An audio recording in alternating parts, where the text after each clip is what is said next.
Good morning, everybody. I'm really honored to be among all of you, and thank you so much for the invitation and your interest in the genetic aspect of colorectal cancer. Today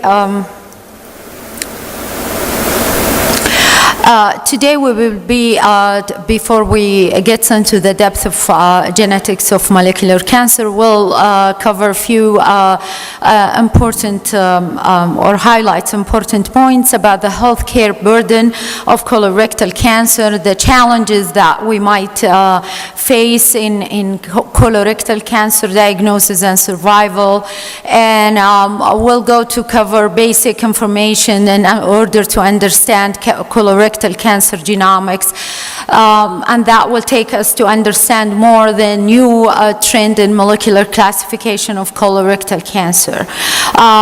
Then at the end of the lecture, we'll share with you some of our humble research in that field. Okay, for colorectal cancer really has a considerable health impact on healthcare system in a global scale. In the United States, for example, 50,000 cases of colorectal cancer diagnosed yearly. About 45% or more, they usually die from the disease, which makes the colorectal cancer one of the most cancer that leads to mortality in cancer. The health burden in colorectal cancer in this part of the world is not any better. If we look at the incidence of colorectal cancer in the United States, we compare it to the colorectal cancer incidence in Saudi Arabia, we'll find that although our incidence are lower, but the trend of colorectal cancer is different from the one in the States and the West in a way that's worrisome to really initiate programs for prevention and screening and finding a better therapeutics. If you can see that the incidence in U.S. is really declining, and that's attributed to many factors, increasing the screening tools, increasing the public health awareness, and increasing the prevention measure of really fighting obesity and eating healthy. But in Saudi Arabia, as you can see to the latest statistics that we get from our registry, that the incidence is really increasing in a worrisome trend, that colorectal cancer moved from being the third common cancer to be the first common cancer affecting Saudi male in a very short period of time. And that's really urge us to create a program for screening and prevention. Hopefully that will decrease this increased trend in the incident. There are many challenges that we face in colorectal cancer. It's a little bit different from any other type of cancer. We have challenges in the origin of the colorectal cancer. It's very heterogeneous. We have also limitation and challenges that we face every day in clinical staging and classification. We're still lacking of implementing an international standardized molecular classification for colorectal cancer, and also we suffer from the lack of accurate prognostic and predictive marker in colorectal cancer. So let's go to the challenges that we face for the clinical staging. First of all, if we look at the challenges of the cell origin of the colorectal cancer, colorectal is usually developed from the stem cell compartment, which is very important for daily life for the colorectal cancer. However, this put the colorectal colorectal cancer in a risk for really ability to differentiate and self-renewal. So we have the challenges that face us from the cell of origin.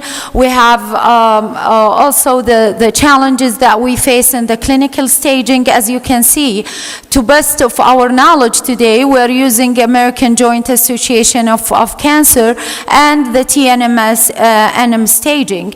Although theoretically these clinical staging, they look good because the more stage we have in cancer is the more tumor will go into the depth of the colonic wall, and then with the node metastasis and distance metastasis where the stage of the colorectal cancer increase. Theoretically, that's fine, and if we compare our data with the US, we'll find that theoretically or in general or collectively is true. Patients with stage 3 or patients with metastasis, they tend to do worse than early stage of cancer. But there is like complexity behind this, that if we want to calculate survival just based on a clinical stage,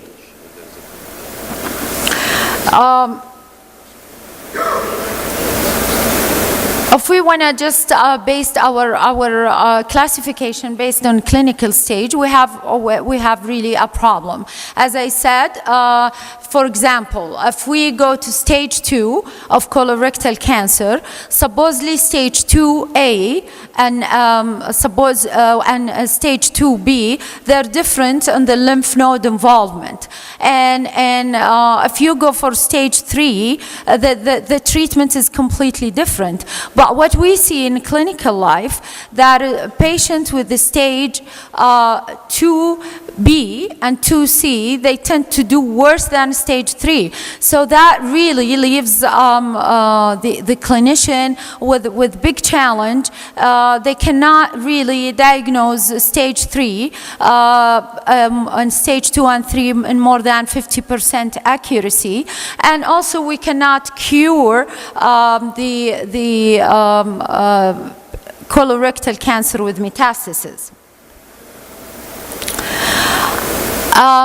And also one point that, so that means in our standing of how colorectal really behave on the body, colorectal cancer behave in the body and in metastasis is really lacking behind. And that also encourage us to find more molecular markers or molecular classification that we can use some of the predictive genetic alteration and pathway in order to better understand the colorectal cancer. So, as you can see, we have challenges with the cell of origin, we have challenges with the classification, but in order to understand the genetics of colorectal cancer, we need really to divide, first of all, to have the ability to know how many of our cancers are sporadic and how many are hereditary. And even in that classification, we still face some challenges because the familial, as you can see, the familial cases, which has a familial history, which are not diagnosed as hereditary, they share so many genetic or molecular feature with the sporadic colorectal cancer. So making us, as a clinician and geneticist, having difficulty in really identifying patients at risk. So in order to understand the basic genetic component, the fundamental base that we use it as a paradigm to even classification of so many cancer, solid tumor, is the adenoma carcinoma pathway. If you see, there are a series of events that will change the colorectal epithelium into adenoma, and then there will be additional genetic alteration and additional genetic mutation that will cause the transformation. Understanding this cumulative genetic alteration will help us to get which gene is driving for this pathogenesis or progression, which gene can we use it as a productive gene to help us in diagnosing or giving better therapy for the patient. During the events from adenoma, carcinoma, and all the genetic alteration, they all accompanied by microsatellite instability, which is inability to, or that increase the tendency to accumulate genetic alteration. There are vast majority of data recently is really supporting the fact that virtually all the cases of colorectal cancer, they have some component of microsatellite instability. And indeed, the discovery of microsatellite instability does affect a lot of the therapy that we provide for our patients. I won't take you into detail of this, but usually in a normal cell, the cell resort to 4 important mechanisms to help repair any mistakes that happen during the cell cycle. And each mechanism has multiple steps in order to make sure or to ensure the correct of the mistake that happened during the cell cycle. But going back to the cell of origin of colorectal cancer, as you know, it's originated from the stem cell compartment. So being the colorectal cancer at risk of self-renewal and differentiation will put the colorectal cancer cells under tremendous risk to develop some mistake error that cannot be corrected, and that's usually what causes microsatellite instability. There are simply 3 types of important chromosomal genomic instability. The first one is chromosomal instability, the second is microsatellite instability, and the third one is the epigenetic instability, which is due to methylation. Let me go to the third one, which is usually happen in sporadic, and it's usually acquired due to methylation and CpG island, hypermethylation, that there will be no mutation or alteration in the gene of interest rather than just silencing. So the gene, if you do molecular testing, is normal as a gene. There is no mutation, but really silenced by this methylation. And this is common in sporadic. But the 2 important ones are the chromosomal instability and microsatellite instability. And we shouldn't really get carried by the name. Chromosomal instability just means simply loss of part of the chromosome. You could lose like wild type of a tumor suppressor, and then this tumor suppressor will be inhibited, or you can lose like wild big segment of chromosome, and you lose the wild allele of the chromosome of a gene that's oncogene, and then you will activate these genes. Usually the other type is microsatellite instability, which is simply also in chromosomal instability you lose like a big chunk of the chromosome, but in that one, in microsatellite, you just lose the microsatellite, and it's due to abnormality or dysfunctional in the mismatch gene repair, and there will be a different mononucleotide or dinucleotide that cause the microsatellite instability in the genome. The challenging part that both of them, they can appear in hereditary and also in sporadic cancer. As you see, if we look biologically to the embryologically, the origin of the colorectal cancer, we'll find that the right side is originated from a different part, and the left side is originated from another different part, which makes that the biological or the driving gene biology behind the right and left is very complicated. Some scientists do believe that in colorectal cancer, we're dealing with two different diseases, because left and right, they have two different biological markers and two different prognostic also outcome. If you look at the genomic instability, it's very common. It's the commonest, about 85% of the cases, and it usually affects the proximal, the distal part of the colon, and usually do worse than microsatellite instability, the cases with chromosomal instability.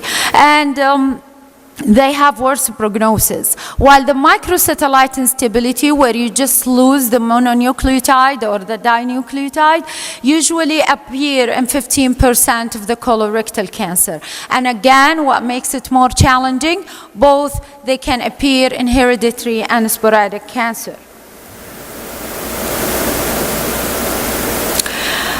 A chromosomal instability account for 80%. 1% occur in one of the common hereditary disorder, which is familial adenomatous papulosis, and it occur in 1% if the chromosomal instability accompanied by a germline mutation. Now, if we go to the fundamental base of our knowledge in colorectal cancer, which was proposed in 1990, the adenoma carcinoma, you will see there are certain gene alteration that cause really the transformation from normal colorectal cancer into adenoma. And there is also a cumulative multiple genetic events that cause the progression. Not all of these genes are driver genes, and not all of these genes are important. We need to know which gene really can predict the outcome of these patients. For example, KRAS mutation and BRAF mutation. Microsatellite instability, it accounts for 15%, as I said, and it's commonly seen in Lynch syndrome, which is 2 to 4% of the hereditary colorectal cancer belong to this pathway.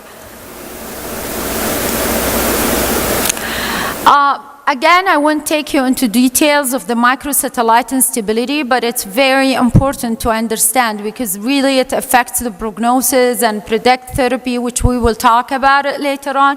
But it's just simply an ability to repair the slippage of microsatellite DNA, which lead to change in the mononucleotide or dinucleotide that is scattered across the DNA.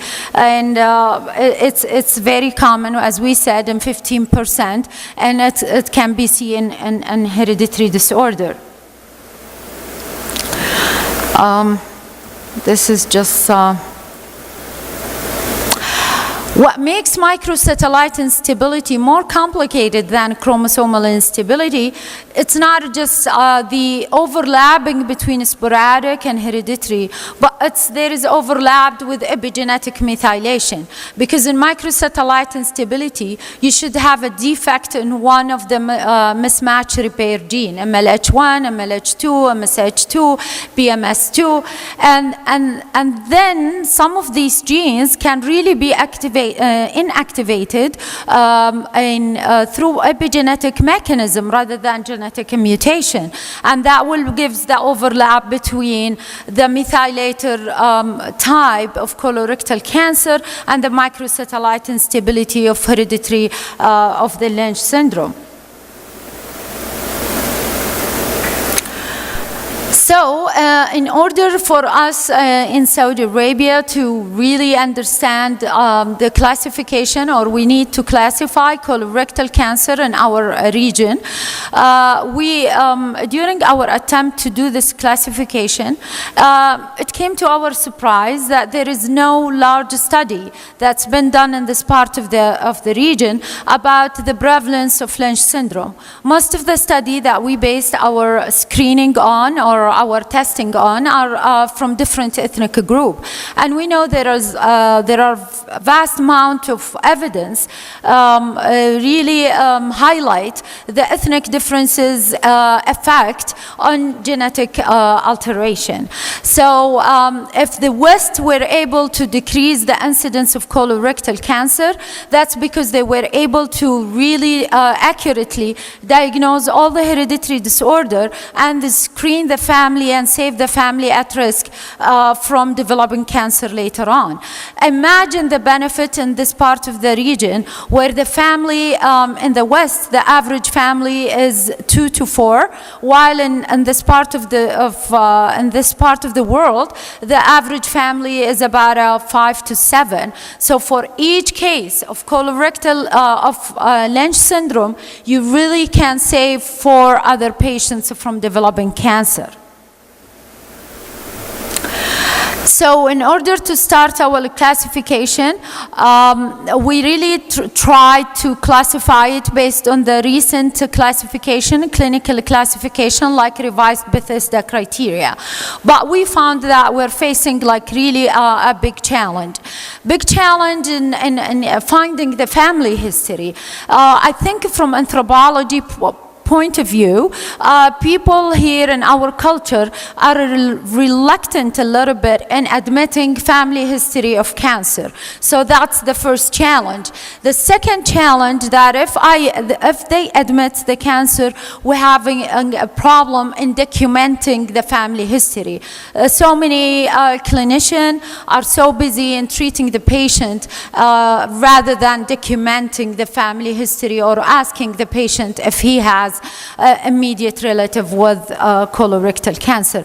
Therefore, all these steps for revised Bethesda criteria, which is really excellent for people to use it to identify Lynch syndrome, is we didn't apply it in our paper that we identify Lynch syndrome because of the family history. So what we did what we call flex test, and actually we were able to get 800 cases of colorectal cancer in collaboration of King Faisal Hospital and the National Guard Hospital, and we were able to collect 800 cases with the clinical data, providing that we have the cancer DNA and we have the corresponding normal DNA for comparison and for identifying any hereditary disorder. We really didn't go and use the gold standard called cost-effective method, which is immunohistochemistry, which is a cheap test that we can use to identify or screen for patients with microsatellite instability. Rather, we started with the molecular testing, which is the gold standard to identify the microsatellite instability. The interesting part that we found, the microsatellite instability in our population is really in concordance with what's been published in the West. Our percentage is 11.3%. But then also we did the immunohistochemistry for all these cases to see the concordance between immunohistochemistry, which is a cheap test, in comparing to the microsatellite instability by molecular testing, which is very expensive and time consuming. And we find the concordance reach up to 88%. The good thing is And then after all the positive microsatellite instability, we did test the corresponding germline or the normal DNA to identify if this is really hereditary. And what we find that actually immunohistochemistry is a very good way for screening of microsatellite instability. Two cases, none of the cases that shows microsatellite instability by molecular testing, none of them were negative by immunohistochemistry. So, but we found 2 false positive by immunohistochemistry, which is okay if we find 2 patients that their immunohistochemistry indicative of further molecular testing, then that's okay. It's very small percentage in comparing to the gain that we will get out of this. And then we test also in the corresponding germline, not only the gene of interest, but we tested molecularly sequencing all the 4 genes of mismatch repair gene. And the interesting part that we found, it's very important to identify which one of the mismatch repair gene is defect or altered in our cases. And we find the commonest is MSH2, followed by MLH1, and followed by MSH6. This is very important for for cancer surveillance for the patient himself and to identify his relatives who are at risk of this cancer. Microsatellite instability and identifying that is not only important to us to identify Lynch syndrome, but it's also important for survival. So many clinical data have found that microsatellite instability is by itself a predictive prognostic marker. Patients with microsatellite instability do better no matter what when they have a better outcome. And very recent data also they found microsatellite unstable cases, they do not respond. Actually, they express resistance to a few, which is if clinician put that in mind, they probably can spare patients from the side effect of a few just based on molecular instability of the patient. In our cases, we found that microsatellite instability, even in our cases, it's reach up to 500, for the MSI high is 91 cases, but when we do the survival curve, we found these patients, they do better, that their outcome is better, which is in concordance with the international data. Before I leave, we found, by the way, Lynch syndrome is 1% of our cases, which is mean in every 100 cases of colorectal cancer, we have 1 case of Lynch syndrome, and that's account for 9.9 of molecular unstable cases. And so, as I said, we can really save for every patient, we can save up to 3 to 5 patients. 2 or 3 minutes, Professor Khawla. 3 minutes? Okay, well, let me just go. And then people start to really understand the lack of just doing the molecular testing alone for microsatellite instability, and they try to find a way to identify molecular pathway just based on integrating genetic alteration and microsatellite instability. The latest one is molecular pathway based on the serrated pathway, alternate and traditional. And what we need to classify our cases based on this, as you see, this serrated pathway, which is the commonest in the West, and I'm going to tell you later that it's not common in our population. They are MSI high, KRAS mutated, and BRAF mutated. And in order to classify our cases based on that, we need to have the microsatellite instability data, KRAS mutation data, and BRAF mutation data. And then we were able first to find the KRAS mutation in our cases, in about 800 cases. And indeed, we found that KRAS is a predictive prognostic marker. Not only that for worse survival, but also stand true in multivariate analysis, where patient with KRAS, they do worse no matter of the stage, MSI status, or histology of their tumor. And then BRAF, this is the interesting stuff that I want to share with you. It's really not common. It's almost very rare in our cases, 2.5%. And we don't know why that this low percentage. Does it have anything to do with the familial cases that have low sample profiling, or it's environmental, or it reflects like underlying some hereditary disorder?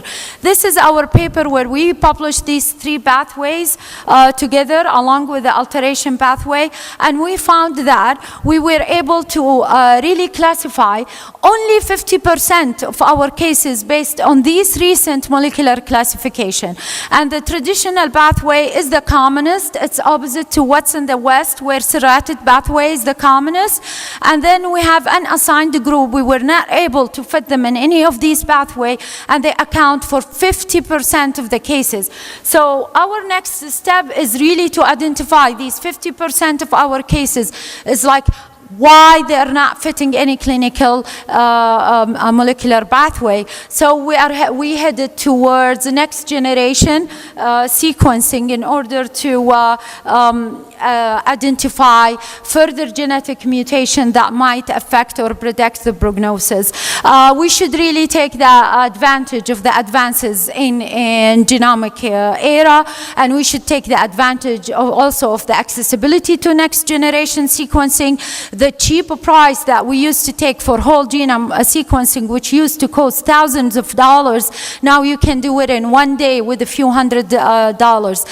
There is international collaborative effort, whether in the International Cancer Genome Consortium, we are proudly part of that in Saudi Arabia, or different institutes that are working on this next generation. And I'm telling you, we were able, but unfortunately, I cannot give you the gene that we found, probably responsible, and it's a novel gene, responsible for most of these unassigned group of cases, which is 50% of our cases. Do I have 1 minute? I think your time is up. Thank you. What is that? The time is your time is finished. The time is up. Finished? Oh, okay. But just one word. I don't want to be mean for the other speaker, but a lot of people really talks about next generation sequencing as if it's a simple thing. What I'm trying to tell you, this next generation create lots and lots of data, and you have to have a multidisciplinary team of bioinformatics, oncologists, clinicians, and pathologists in order to really be able to dig the right to get the right gene and ask the right question, because you will be able to decode all the gene, and you need to get the gene that really affect the pathogenesis or the prognosis of the gene. I was hoping to talk about personalized medicine in colorectal cancer, especially with the amount of the commercial kits available to guide just genome-based guiding a clinician for diagnosis. This is some of our publication in colorectal cancer. And again, I want to emphasize this is not just my work. This is a teamwork, a clinician, surgeon, and a different institute. And I want to thank you all for listening. Thank you.